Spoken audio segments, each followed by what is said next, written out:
దేవుని యొక్క అతి శ్రేష్టమైన నామమునకు మహిమ కలుగునుగాక.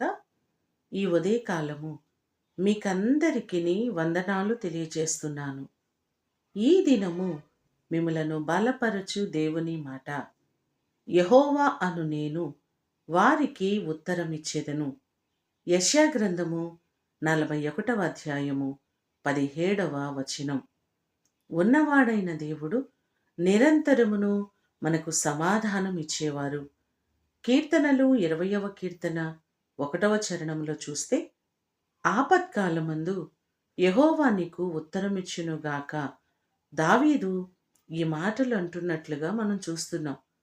ప్రతి పరిస్థితులలో దేవుని ఆశ్రయించి ఆయన సన్నిధిలో మనము మొరపెట్టినట్లయితే మన సమస్యలన్నిటి నుంచి దేవుడు విడిపించి మనకు గొప్ప సమాధానం ఇచ్చే దేవుడు.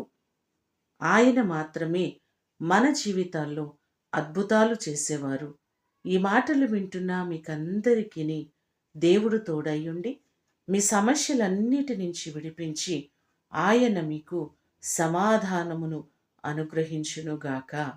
ప్రార్థన చేసుకుందాం. పరిశుద్ధుడైన తండ్రి, మీ ప్రశస్తమైన పాదములకు వందనాలు, స్తోత్రాలు. ఈ ఉదయకాల సమయంలో మా ప్రియులెల్లరినీ మీరు జ్ఞాపకం చేసుకొని ప్రతి వారికి మీరు తోడుగా ఉండండి. వారికి ఉన్నటువంటి ప్రతి సమస్యలన్నిటి నుంచి విడిపించండి. ఎవరు ఏ బలహీనతల చేత బాధపడుతున్నారో వారి బలహీనతలన్నిటి నుంచి విడిపించండి. ప్రతి కష్టము నుండి, ప్రతి ఇబ్బంది నుండి ప్రతి వారిని మీరు విడిపించండి. ప్రతి కుటుంబానికి మీరు మేలు చేయండి. ఈ దినము కొరకు వందనాలు, కృతజ్ఞతలు మీకు తెలియచేస్తూ యేసు అతి ఘనమైన నామమున అడిగి వేడుకొని పొందియున్నాము తండ్రి. ఆమేన్. దేవుడు మిమ్ములను దీవించునుగాక.